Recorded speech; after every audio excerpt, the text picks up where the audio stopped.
Welcome to the Get Emergent podcast. The Get Emergent podcast guides leaders to creatively strengthen relationships and improve performance of their leadership and those that they lead.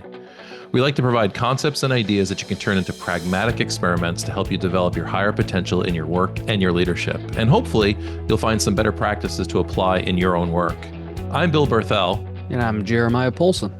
Jeremiah, in the spirit of autumn and October, Halloween's coming up. Yeah. We're going to do some scary leadership stories. Looking forward to it. I got to tell you, Bill, my neighbor down the street is a full throttle Halloween decorator, and the whole corner of the neighborhood has all kinds of things. And every time I walk by, he's got this dog that jumps out of this little dog house that I know it's there. But every time I walk by, it jumps out at me, makes noise, totally fake, totally know it's there, still scares the heck out of me every time I walk by. That's awesome. Well, we were talking a little earlier about the idea of projection of fear, right? So like you even know that's there. Like I love it, right?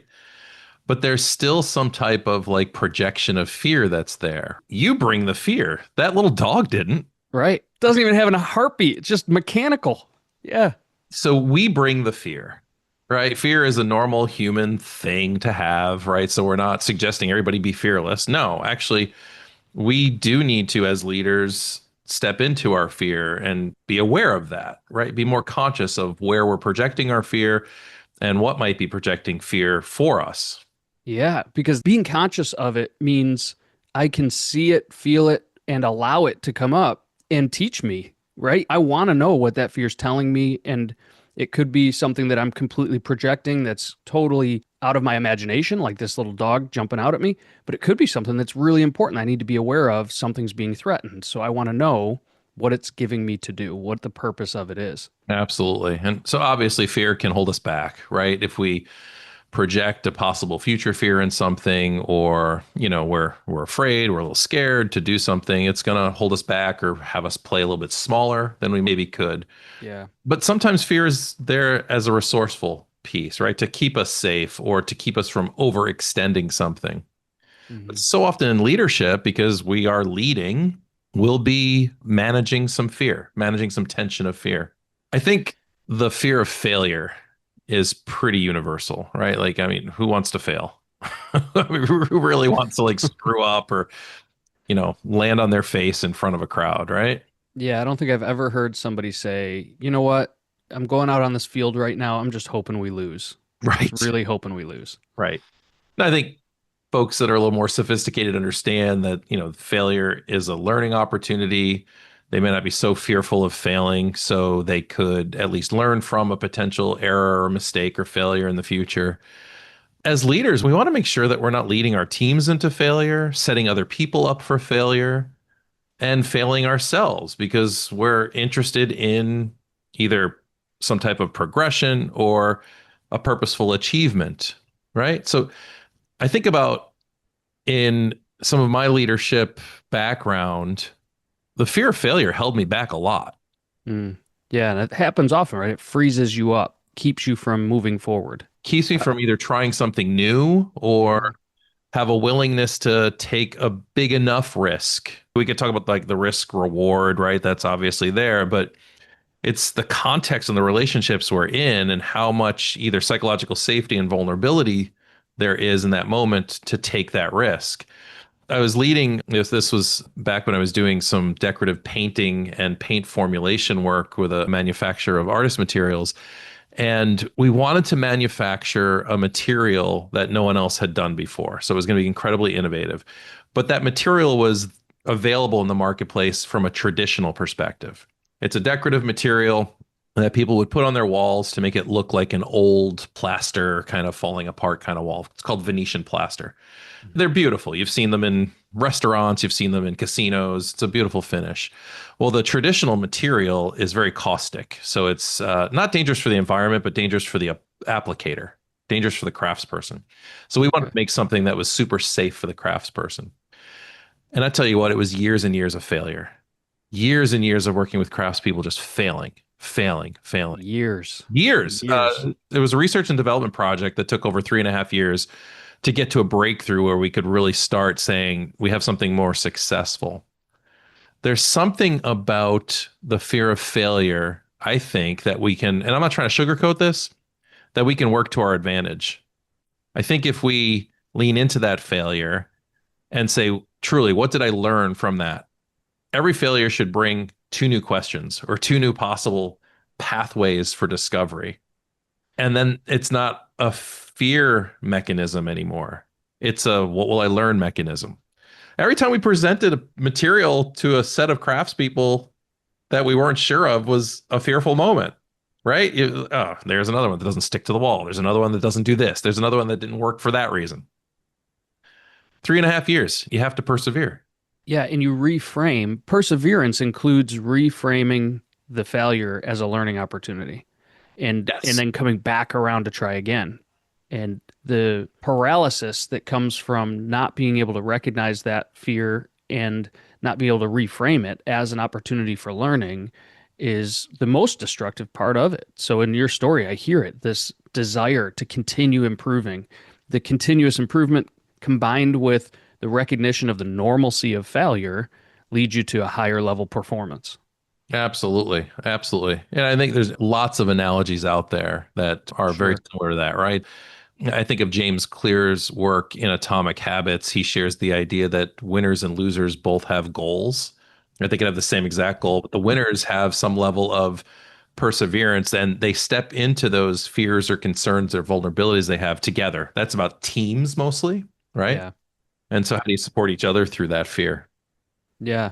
There's a lot we could talk about in different fears that strike leaders' hearts and minds. And as we're talking about the topic, I'm thinking of moments where I've had a fear of losing relationship and trust with other people. There's a moment, and this is one that kind of reoccurringly comes up no matter how much work I do with fear and recognizing it's simply a threat to something I care about, want to, or need to.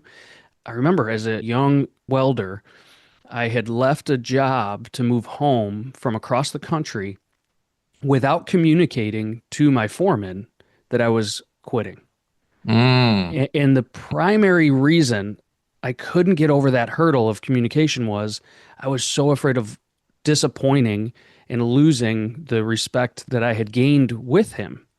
And I'll tell you what, it's a double-edged sword, right? You're already hearing it. Like, you leave and don't say anything, you lose the respect. You show up and you say something and you potentially lose the respect. But both ways, if I'm functioning out of reactive fear, I'm losing in that moment. So thankfully, I had a friend who called me up in that moment. Great friend, Jeff. Jeff called me up. He said, "Hey, Boo Boo." That's what they call me when I was on the crew. "Hey, Boo Boo. Hey, I got somebody here who wants to talk to you." He throws my foreman on the phone. And he just said, facilitated it for you. Yeah. Well, he didn't tell me he was going to do it, but he did it. And he got me on the phone and he said, "Hey, Boo Boo, you're not coming back?" And I said, "No, I'm not. I'm so sorry I didn't communicate it." And in that moment, he said, "Hey, you got great skill. You're going to do great things. I appreciate the time you spent with us. Good luck and God bless." Yeah. No, and it was for you. Yeah. Yeah. But that sense of inability to cross over the fear was so paralyzing to me. It kept me in silence. It kept me in a reactive mode. We see it often with ourselves and leaders that we work with. Those missing conversations stay missing because we're afraid of hurting feelings, afraid of harming the relationship, a fear of loss of relationship, belonging, or trust with that person. Right. Yeah. So we avoid. That's, I think, a normal piece. That really relates to a third fear I think about that's scary for many leaders is the fear of isolation. We could isolate ourselves by not connecting enough or facilitating, like Jeff did for you, facilitating the conversation to make the connection. Right. But you sometimes hear the testimony that leadership can be lonely sometimes. Yeah, I was just thinking that. Yeah. The fear of isolation, or not just from position, but maybe by making a difficult choice without support. Maybe an unpopular decision needs to be made, and it could feel isolating for that leader, especially if there's a series of them. But one can do it. One tough decision to be made could, or unpopular decision to be made could isolate us as leaders. Yeah, and the fear of that, I got to think, what is it that is being threatened? When I have that fear of isolation, what's the thing I really want? What's the thing I really need? Or care about that's being threatened by that? Is it my reputation? Is it the acceptance that I have that I'm finding with these people? And I think that's a huge part of being able to make those tough decisions or those vital or critical decisions and have those missing conversations is recognizing what's being threatened. What is this fear telling me about what's being threatened? And in isolation, oftentimes, if I'm afraid of being isolated, what's being threatened is my sense of comfort, my sense of community. Do I have a community of people that I can go to and talk about these things with? And if I make an unpopular decision, am I going to have those people to discuss it with? And so a lot of different things you could do, I'm sure, on all of these fears that we've been discussing. Yeah, I think that fear of isolation is fear of connection, right? Fear of loss of connection, right? Isolation just says that on its own.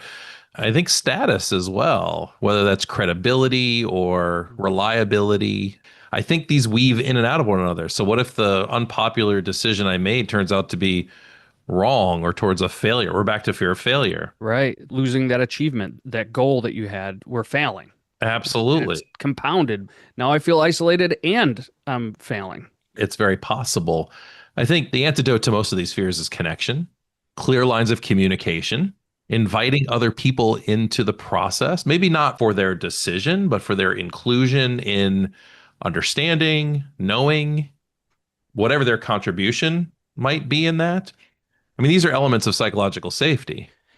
Yes, absolutely, Bill. But I would start even earlier than that. Even earlier than the connection and the pulling people in and communicating these things is I don't think a lot of leaders do the work of even reflecting on what they're afraid of. Yeah, awesome. I don't think they take the time to slow down and say, wait, why am I not having this conversation? What am I afraid of happening here?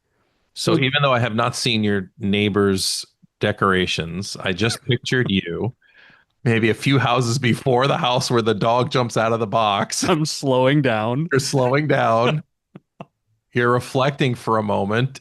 I mean, it's beautiful, right? It's silly, but it's beautiful. That's what I'm telling myself. There's a dog there.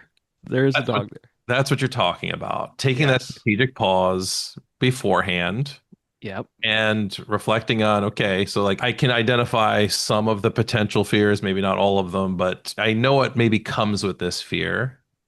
Yeah. Yeah. I'm afraid. And I'm asking myself that question, to beat the metaphor or the real situation further into this scenario is I'm asking myself, what am I afraid might happen? Yeah. And then getting to the root of it and going, oh, even if that happens, I'll still be okay. Yeah. I'll learn from it. I'm going to live another day after this. Yes. Yeah. I think that's why during horror movies, we know, like, don't pick up the phone. The person's in the house with you. You know it. Like, we know what's going to happen. Yeah. Yeah. But don't run into the chainsaw curtain. Right. Yeah. But the artistry of that kind of storytelling is, we're after that entertainment factor. So we project our fears into it to be entertained, don't we? Yeah. And we almost train ourselves to suspend the healthy habit of reflection. Yeah. Because we just want to be pulled into the story. Yeah. So maybe we'd like to challenge our listeners and the leaders out there to spend the month of October in reflecting on what maybe some of those scary fear-based elements might be for you in your leadership, and take a proactive response, reflect on that, and lean into that a little bit. Yeah. Yeah. What are you afraid of, leaders? Yeah. What are you afraid of? We'd love to hear about it. Yeah, I think that's my fear, that no one's listening. No. We would love to hear about it. Hey, folks, and we know you're out there listening. Thank you for listening. We hope you enjoyed this episode and you're looking forward to more. You can listen to a new podcast 2 times every month here at Get Emergent or wherever you listen to your podcasts. And if you pick something up you're going to apply to your leadership and your work, let us know how it goes by reaching out to support@getemergent.com. Thanks.